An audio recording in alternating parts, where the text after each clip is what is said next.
Dr. Junaid, are you ready, or we will move to the next speaker? No, I think I'm ready now. Okay, fine. Okay, Dr. Junaid.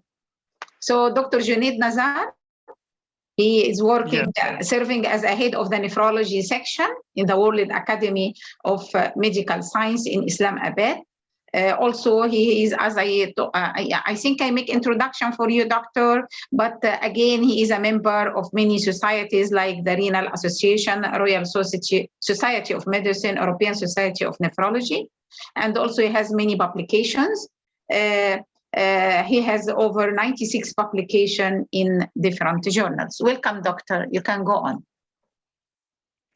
Well, thanks for the introduction again, and I'm really sorry for the inconvenience caused by my laptop. So can I share my slides now? Yes, it's okay. You can share your screen, doctor, now. Okay, thank you. Welcome.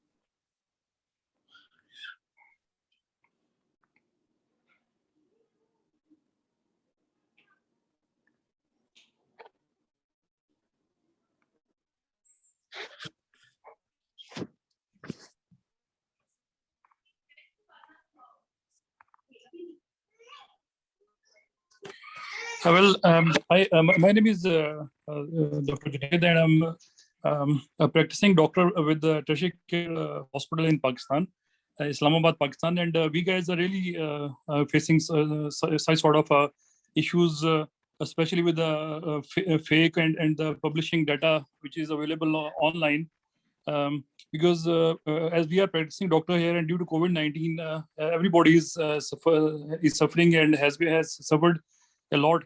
So, due to the misinterpretation of the data or misleading data, we got a large number of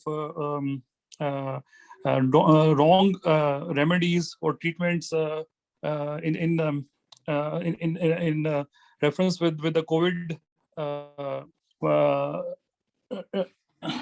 in infectious diseases. So, can you hear me?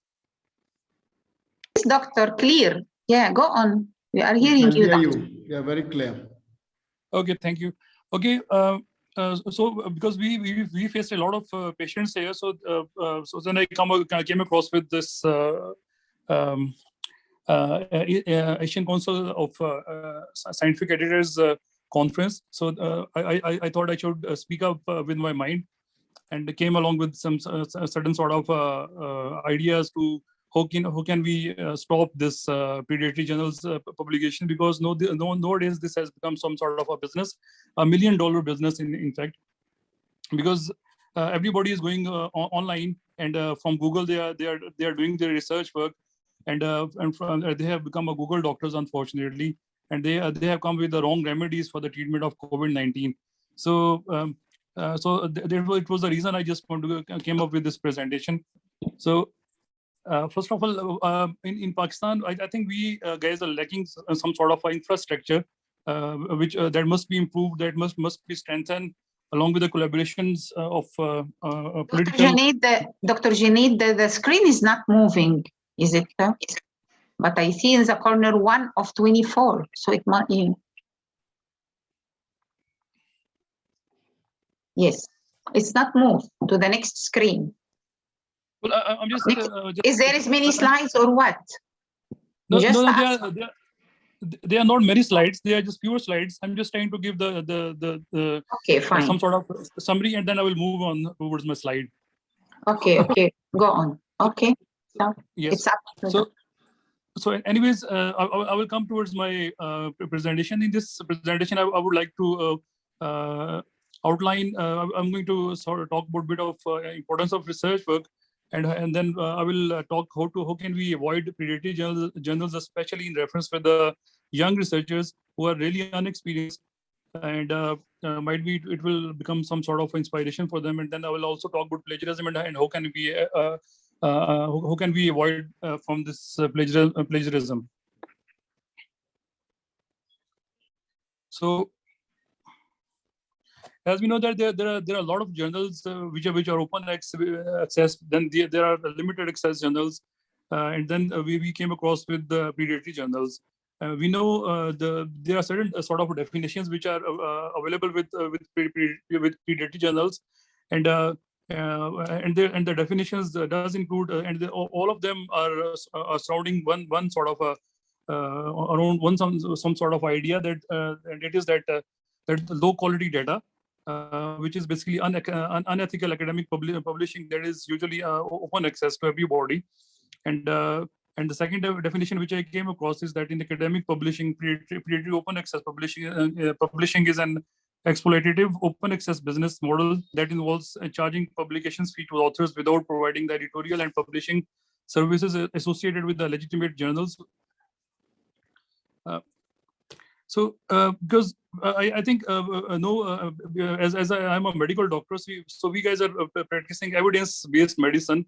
So evidence-based medicine must be from the authenticated resources, and it must be from that does mean that because based on evidence-based medicine, we does make a good guidelines for our future doctors to come, and all the it has already been made by the doctors who are basically good researchers, so that we can believe on this authenticated data to replicate the reliable sources of information. So so we need to stop these predatory journals. And while I was coming across that, because there are a lot of predatory journals which are available online. Basically, I think Jeffrey Belays was the first person who basically came across this thing in 2008, and he mentioned and found many pediatric journals which are basically made publishing as a sort of a business for them. And in 2008 he made basically he localized them, and he made them apparently available to everybody. And from there and he was the basically first person who first introduced the term predatory. And from onwards, he made a website from where we can localize the predatory journals are online available, and he made some sort of a criteria which does include impact factor, high index, citation factors, to localize high impact journals, which are basically reliable sources for the information. And then onwards, unfortunately, then he faced some sort of a rebellious attitude from these pediatric journal organizations, which are basically a millionaire industry, and he put a force on them. He need to remove that website from their university website. Jeffrey Belays was basically a librarian at University of Colorado.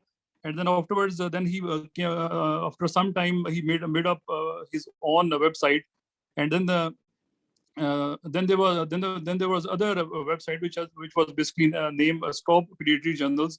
It was basically two resources which are available online, and if you just go and Google these terminologies, and then you will go on their websites, and they have make up certain sort of you can say a lot of journals are available with their names and everything.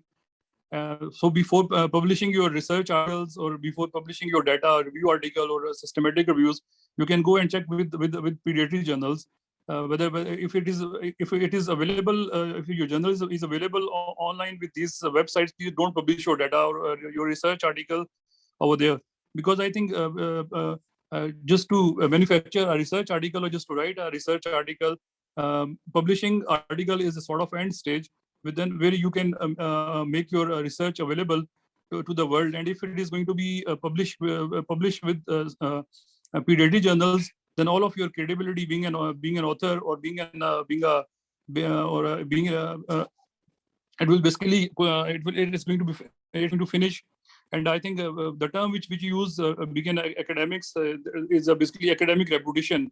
So if you are going to publish your articles with these pediatric journals, you are going to your academic reputation will be abolished and will be finished, and that is very, very important for us, because this is how we create our credibility regarding the credentials and everything.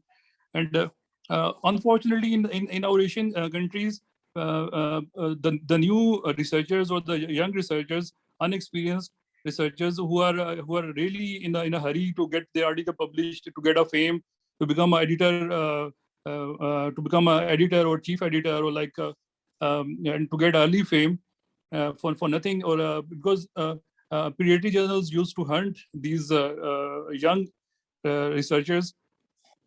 They used to get them the money and without a hurry, and they get their article published within a day or within a week or within a month's time, as we have seen in our previous presentations already. And why? Because in our country, why this is much easier to catch these young researchers, because funding is basically an issue over here, and we lack funds, we lack experience, and due to this and due to easy access to the pediatric journals, or for the pediatric journals, for the easy access to the young researchers, I think that's a really easy catch in Pakistan or in our Asian countries, and especially because in our countries, research articles are required for the promotions, so we can go for any sort of limit to get our article published. So pediatric journals does include, if your article is going to get published with the pediatric journals, that does lead towards a biased data, and then that does lead towards a biased knowledge, information, misleading information, basically. And as a result, all we will end up with the policy makers, and then our policies are going to be make on the fake data. So I think this is not going to be even good for our national image. So basically, what the pediatric journals are doing over here in Asian countries, what the sort of practices they are doing, they are basically falsely claiming to provide peer review, lying about affiliations with the prestigious scholarly scientific organizations, claiming affiliations with the non-existent organizations, falsely claiming to have a high journals impact factor, falsely claiming to be included into the included in prestigious indexes. So moreover, I think we need to stop these. We need to make a kind of a good policy, or we are in need of a platform. We can utilize, especially Asian Council of Science Editors, to raise over the voice, so that our political governments could hear, because that does lead to a biggest disaster ever. This biased information are creating towards the health, towards the finances of our healthcare budget. So. And along with, I mean, there are a lot of disadvantages which can include on our fingers. That does include that increased published research misconduct, such as plagiarism. Then there are other disadvantages that does include damage scholarly publishing and promote unethical behavior, feed bogus research to social institutions that depends on authentic sciences.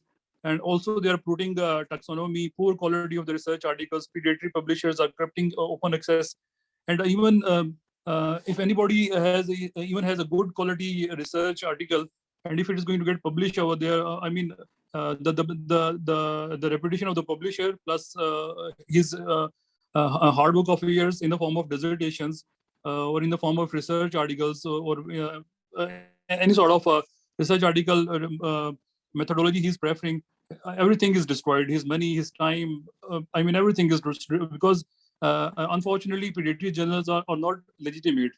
So we have to make a certain criteria, especially in Pakistan or in Asian countries, so that we can rule out, or we can take some sort of we can come up with the plans, with the law, and then we can execute those plans against these pediatric journals to stop this misleading information. Yeah. Dr. Junaid Nazar, you have got 2 minutes to go more, please.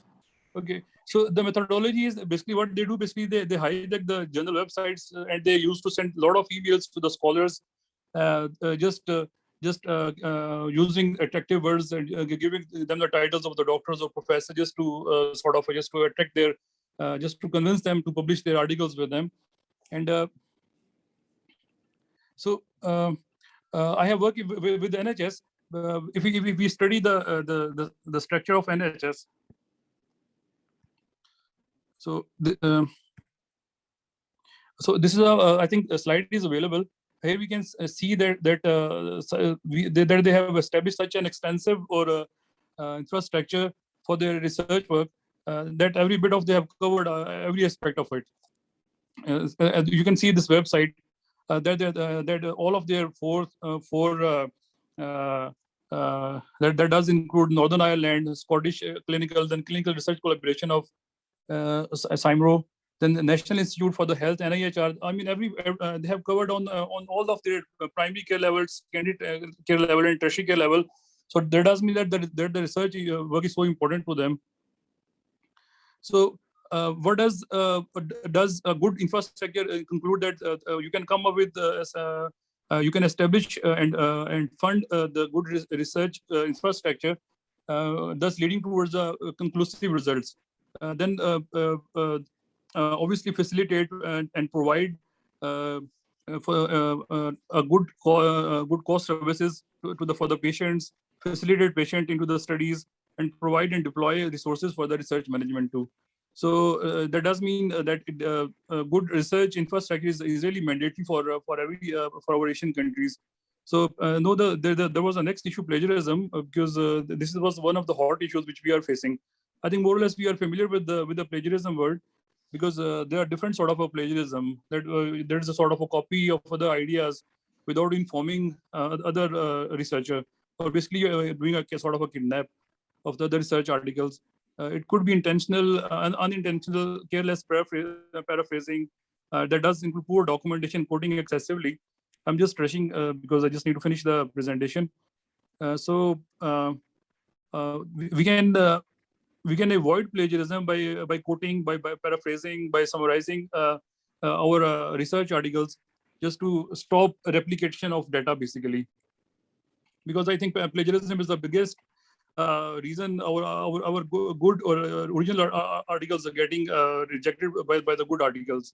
So there are softwares which we can use to reduce this plagiarism. This is that does include Turnitin, Plagiarism Detect, Canvas, WriteCheck. I mean, there are a lot of softwares available which we can use to reduce the plagiarism. And so this is the, I think I just try to give quote the example here. What we can do basically is how to reduce the plagiarism. There's just one code example, then I'm going to finish it. Unless steps are taken to provide a predictable and stable energy supply in the face of growing demand, the nation may be in danger of sudden power losses or even extended blackouts, thus damaging our industrial and information-based economies. I mean, just only this sentence is making a huge plagiarism rate towards the research articles. And then I did sort of inadequate paraphrasing was there. Then I just replicate this paragraph, and afterwards this I believe after I just rephrase this short paragraph into this one. Believe that we must find a more reliable source of energy if we are to have a dependable electrical supply, but thus using a new words. And thus this is how we can, by doing paraphrasing or summarizing or just utilizing your own words, you can reduce the plagiarism rate too. Without this, the nation's economy base may be damaged by the blackouts. So by after using the doing bit of rephrasing, using my own words, I have like put up new like a new small sentences over there, and afterwards it was changed basically. And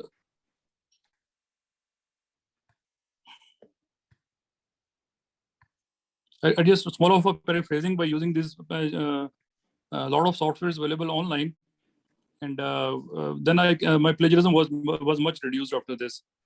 So I will just conclude my presentation. I mean, I would like basically emphasize that we the doctors, whether they are PhD doctors or medical doctors or engineer doctors, I think we must collaborate with the political governments just to enhance the infrastructure of available within our own countries, research infrastructure available, and thus just try to make more funding towards the towards this field. It's going to enhance the viability, reliability of the data, so that we can come up with good decisions, evidence-based decisions or evidence-based practices. As a result of this, I think we can make a much bigger impact on our healthcare sector, and I think every aspect of every sector of our community will be benefited by this, whether he's a patient, whether he's a student, whether he's a young researcher, or whether he's a doctor, or every aspect of the field is going to be get benefited by this. So I would like to thank you for providing me. Okay, Dr. chance. Nazar, thank you. But because the factor of time, thank you, Dr. Nazar. Thank you very much. Okay, thank you.